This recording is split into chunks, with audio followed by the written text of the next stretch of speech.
Hey everyone, welcome to the 5 Beer Plan. I'm Brian, and this is the ongoing saga of an everyman's ale trail. In this episode, I pitch the yeast in the homebrew project, get some recommendations from my expert at Buckeye Brewcraft, talk beer with Eli from Stumblebum, and review a pretentious take on a unique sour ale. But before we get this party started, here is this episode's burning question. What is your favorite sour ale classified as other? My favorite, according to Untappd, is Prime Mover from Speciation Artisan Ales in Grand Rapids, Michigan. This 2020 variant is a sour ale that was aged in rye whiskey barrels with orange and ginger. My description noted that there was a massive funk on the nose with a hint of whiskey. A flat-out, tart punch to the mouth with a botanical twist of whiskey and citrus. Killer. As an aside, I don't know about you, but more and more there never seems to be enough time in the day.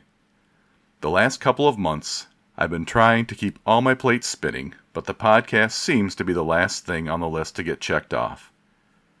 Just keeping it real. There may be future release dates that don't hit my cadence of the 12th and 24th as I intended. But rest assured, I'm not going anywhere anytime soon. In this segment of Homebrew Hijinks, where I document my homebrew journey, it's time to pitch the yeast with a small-time chocolate porter. Now that the wort was cooled, I carefully poured it into my sanitized glass carboy, which would also serve as my fermentation vessel. I really appreciate the brew steps from Brewer's Friends software that I use because it reminded me to close the spigot. It would be a shame to lose any of this great-looking wort. I took my large metal spoon and carefully, yet vigorously, stirred the wort for a minute or so to add some oxygen. This would help promote fermentation. I placed my wrapped pill into the wort so that I would be able to track the progress of the conversion in real time. I cut open my sanitized yeast packet, Fermentus Safe Ale, American Ale Yeast US-05, which is one of the standards, with my sanitized kitchen shears and sprinkled it on top of the wort. I then closed up the fermenter and installed the airlock. To try and keep light off of it and maybe even insulate it a bit, I wrapped a towel around the carboy and fixed it in place with a binder clip. Now the wait begins for the yeast to start chewing and, sadly for me, to begin the cleanup process. Next episode, it's time for fermentation. Homebrewing can be overwhelming, especially if you are just starting out. Every month, I set aside a few minutes to talk to my go-to expert, David Young, owner of Buckeye Brewcraft in Columbus, Ohio, and ask him some common questions that homebrewers have.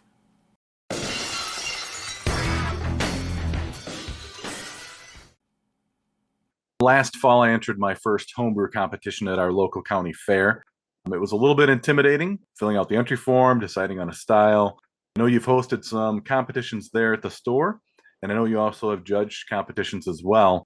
What are the style judging and expectations for such a competition? Yeah, really great question, Brian.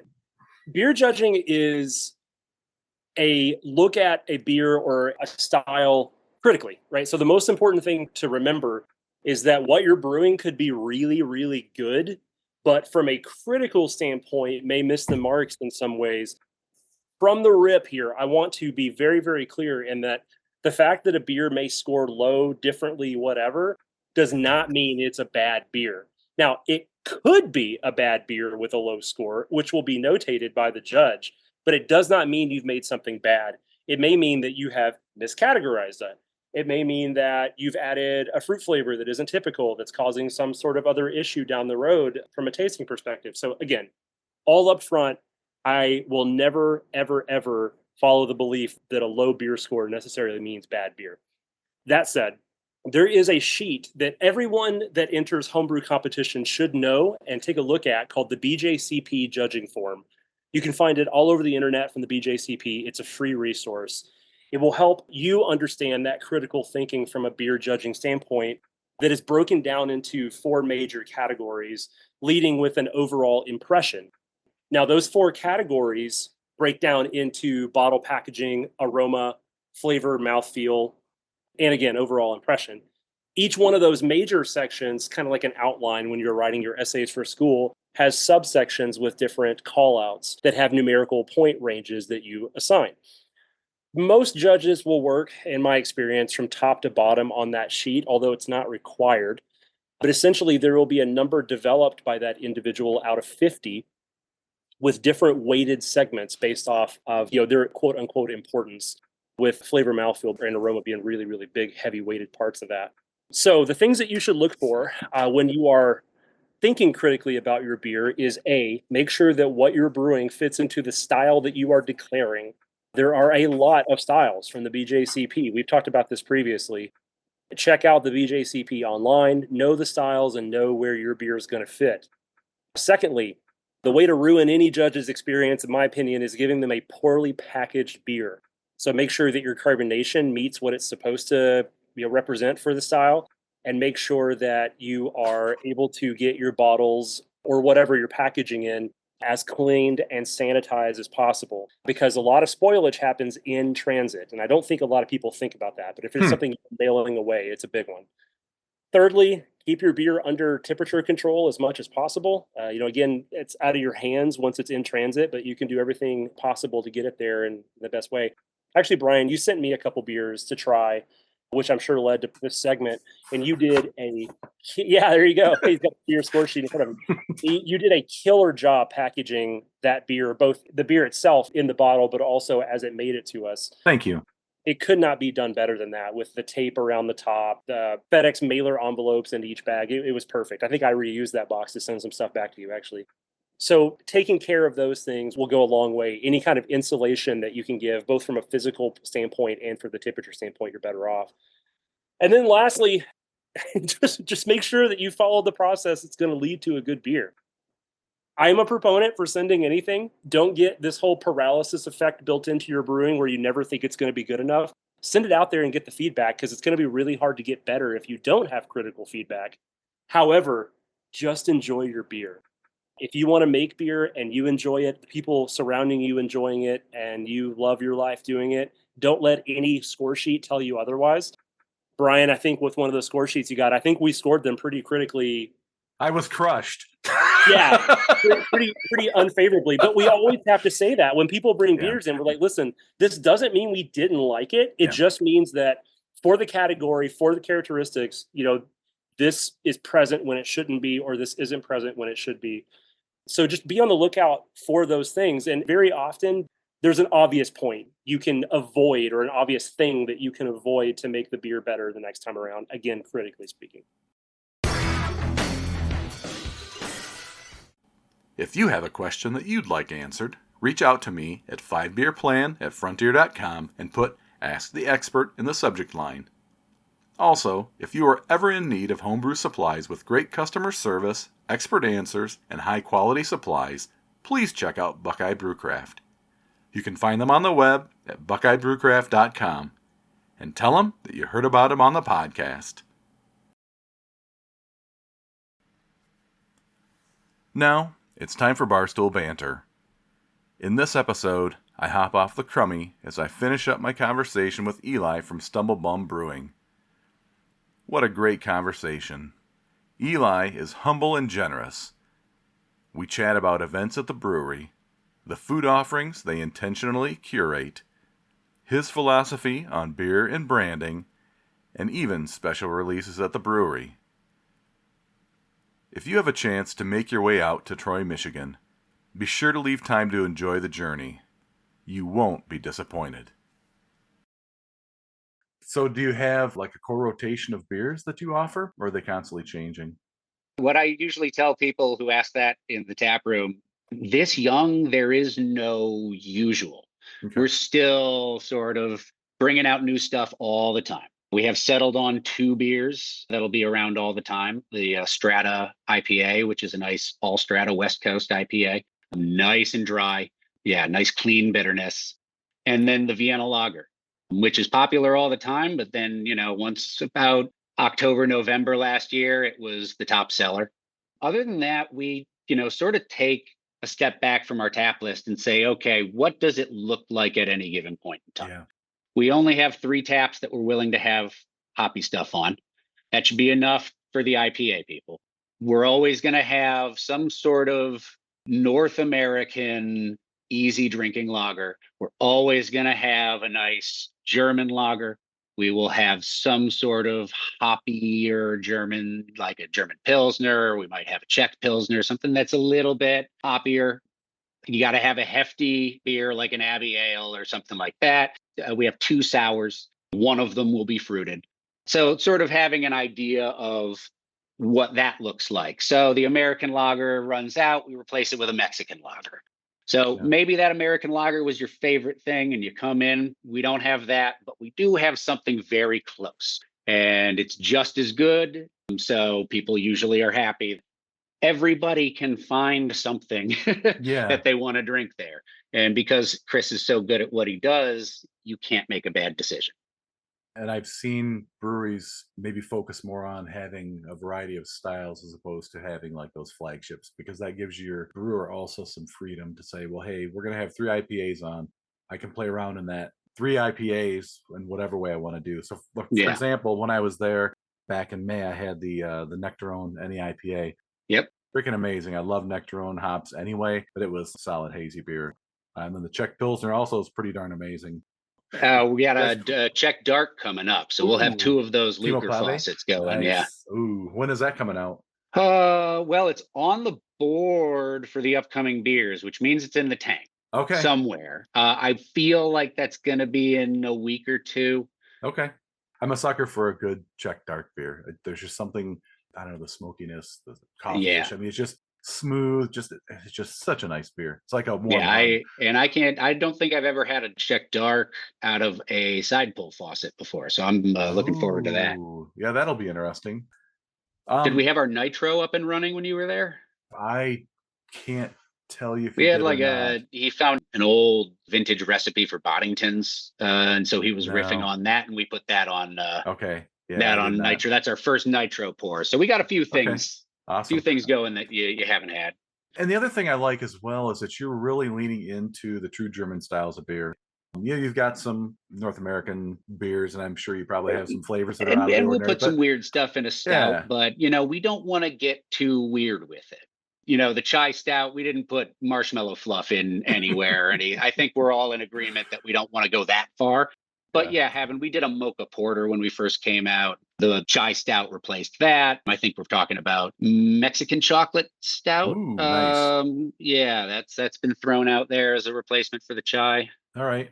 Throw a little ancho chili in it, maybe. And I mean, I am never gonna reach for that beer, but people like that stuff. Part of taking a hobby seriously is knowing, okay, this is a really good beer. It's just not a beer I like.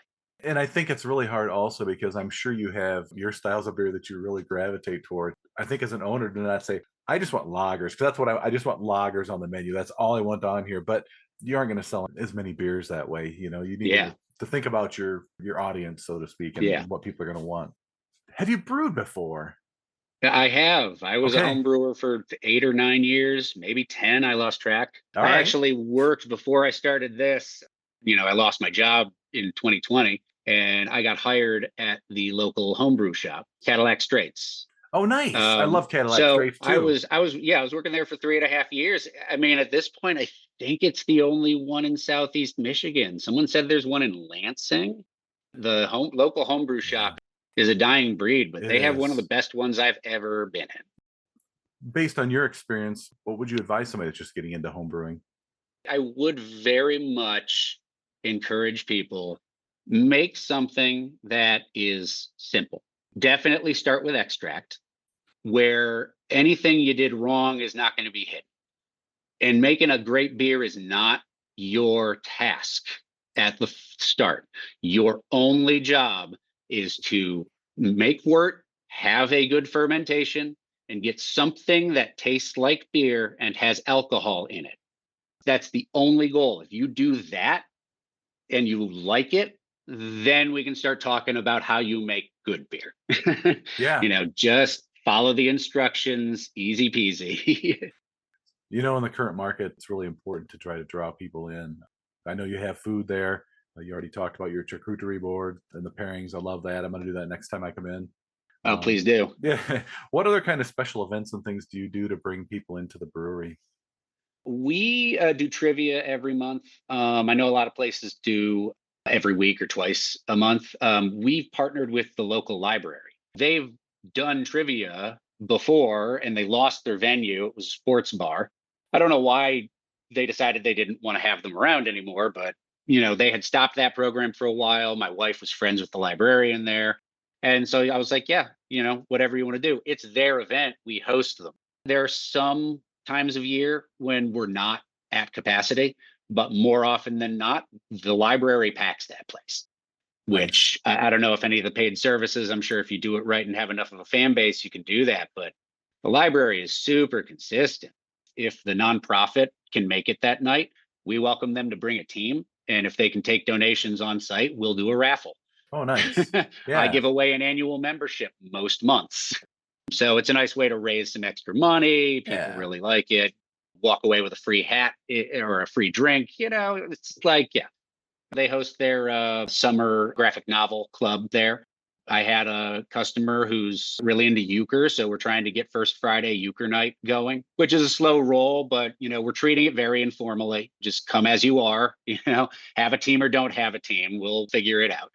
We just did Brushes and Brews, which is something My Paint Party Michigan puts on. Okay. So we had 14 people in there doing a painting and drinking beer. Nice. So that on a Tuesday. So great. Yeah. I mean, Yeah. that's a good turnout, really. Yeah. You said you don't have a canning ability yet, but I assume you probably have the ability to can crawlers up and Yeah, we do that growlers and behind the such. bar. It's not perfect.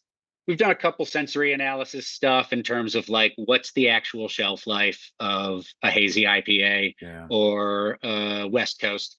And we're really confident that it's marginally better than a growler, but still keep it cold, drink it within Yeah. a week, please. Eventually, we'll get into a proper canning line. We'll get those nice 3-month shelf lives, and we'll stock a fridge. We don't have it on the roadmap to get into liquor stores. I want to squeeze as much money out of the tap room as I possibly can before I start thinking about trying to fight that fight, because it just, even as a consumer, just walking into a liquor store, even if I'm just there to get a bottle of whiskey and just taking a glance at the beer situation, seems like the Thunderdome out there. Yeah. It's not a fight I want to be in. No. And I try to impress upon my audience and over again, support your local craft brewery. Yeah. It may be convenient when you're at Meyer or Kroger to pick up a 6-pack of something that's distributed, but man, you go to Stumblebum, pick up a couple crowlers or a growler of their beer, because you're going to get more money for that than you would if you distribute someplace else. I mean, that's the bottom Yeah. line. Yeah. The more bottoms you get in your seats, drinking beer, eating your Yeah. food, that's where you're making your money. Yep. Beyond like the charcuterie boards, what other kind of food do you offer there at the brewery?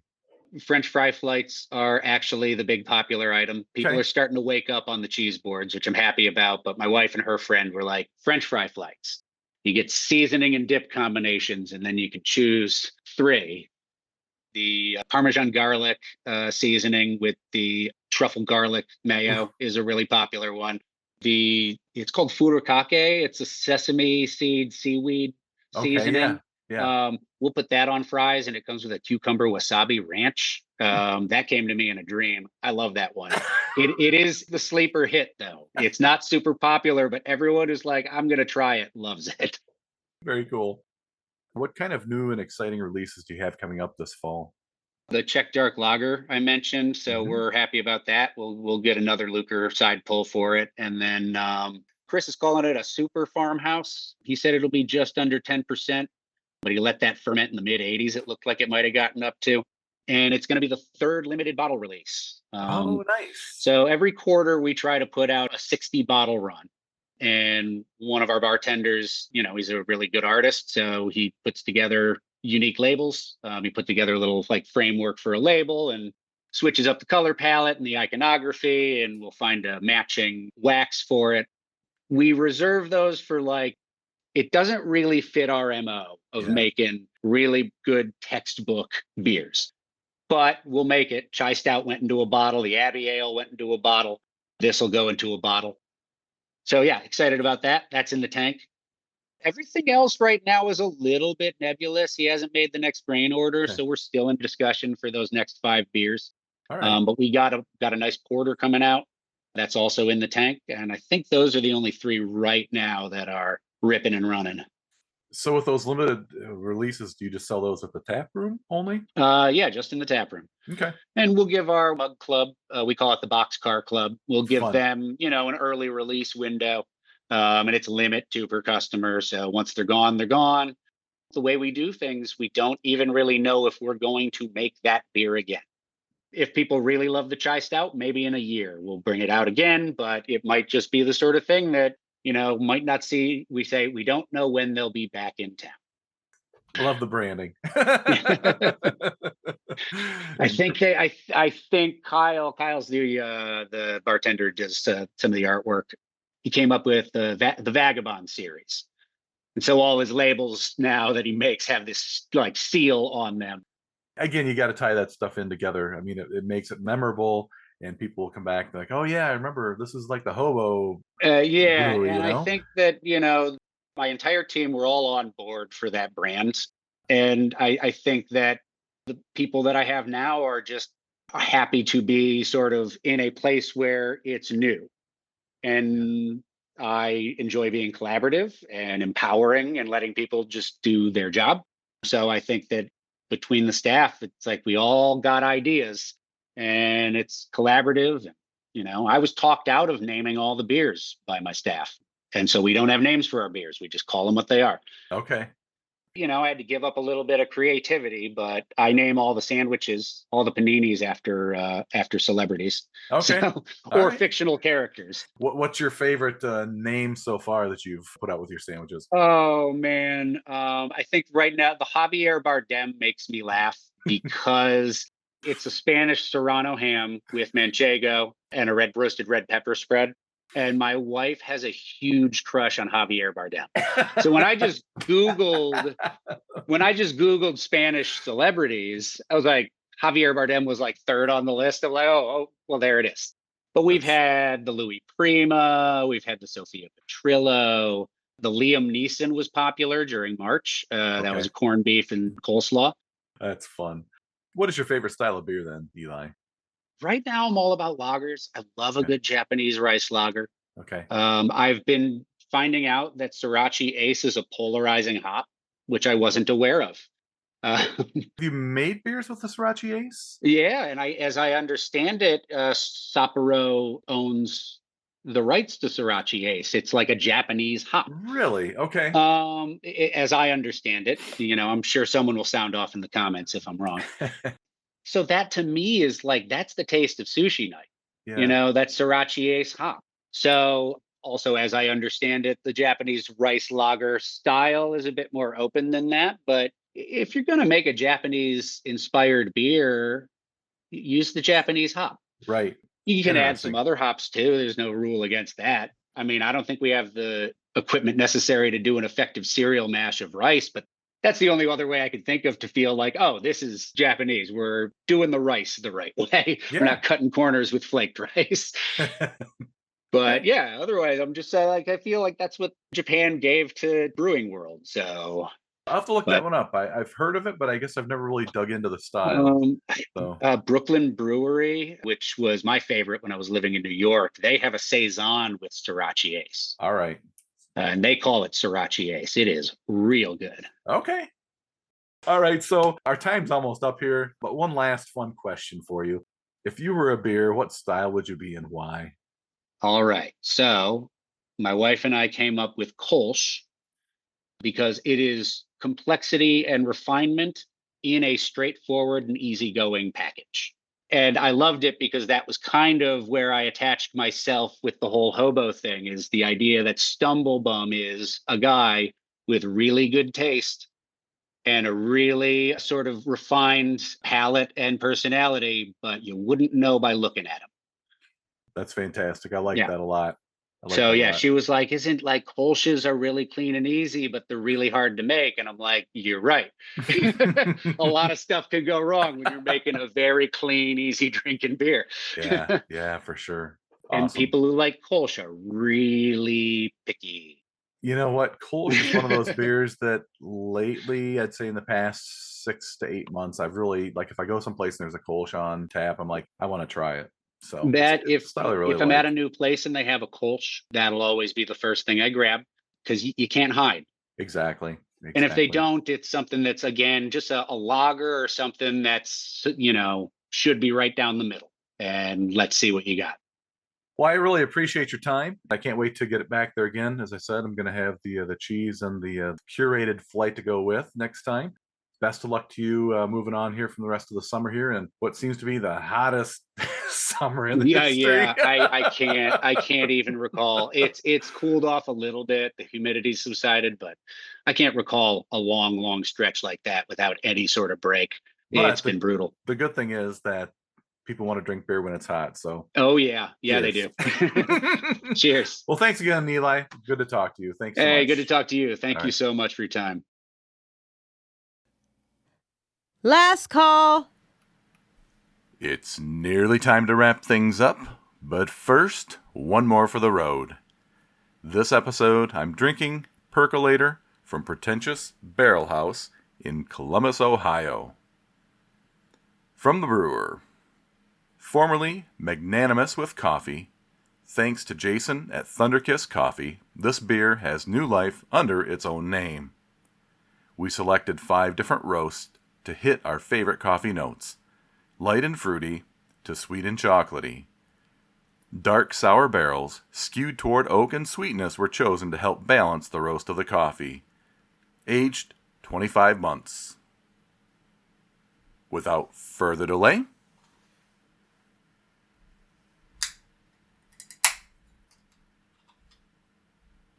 so this is a 6.6% ABV sour ale classified as other. This is a 6.6% ABV sour ale classified as other. The label says it's an American sour ale with Thunderkiss coffee. Sadly, after 7 years, Pretentious Barrel House closed their doors for good in August of 2024.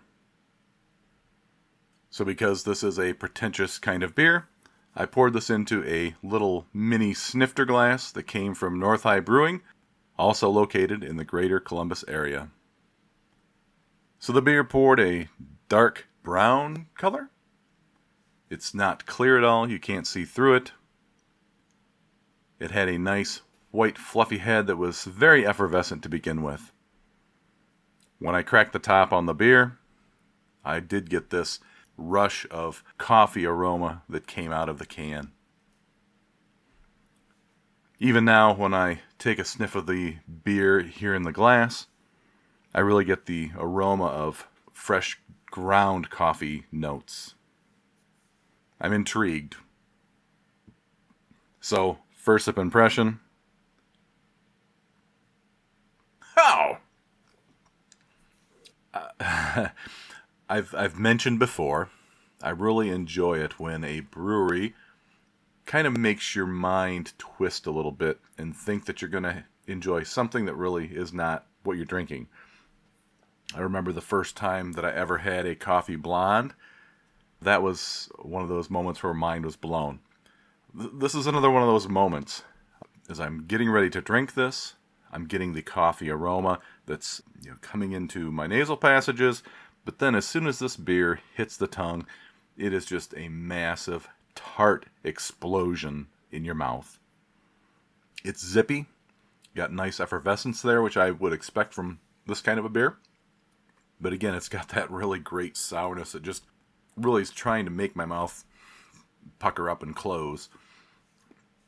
So on the beginning part, I do get that kind of fruity flavor that I would kind of expect to experience with a sour beer like this. But as the beer, let's say, moves from the front of my mouth to the back of my mouth, I start getting those notes of sweet chocolate that just really appear. It's pretty fascinating. I would agree that the oak barrels that were used really do soften out that coffee. Again, it is very much a coffee sour. Those notes are there, but it really doesn't overpower you as a coffee flavored beer. Yeah, it's really unique, really delicious. So I'm going to give this one a very strong 3.5 tasters out of 5 on the flight board. Cheers, Pretentious Barrel House. You were taken from us way too soon. I'm always looking for new craft beverages to review. So if you've got one from your favorite local craft brewery, meadery, or cidery you'd like me to drink and describe, reach out and let me know. That's all for this episode of the 5 Beer Plan. With so many podcasts out there, thanks for choosing to listen to mine. Join me next time for an International Ale Trail recap, the next step in the homebrew adventure, a brand new brewery in the D, and yet another beer review. Remember to hit the subscribe button on your preferred podcast platform to be notified of new episodes. Follow me on Instagram as well, 5 Beer Plan 2022, to see what is happening on my personal ale trail. I'd love to hear from you, and there are several ways you may do so. Leave a comment for this episode on Spotify, direct message me on Instagram, or email me directly, 5beerplan@frontier.com. Be sure to support your local breweries, choose your beers wisely, and drink them responsibly. Until next time, keep walking your ale trail, and stay thirsty, my friends.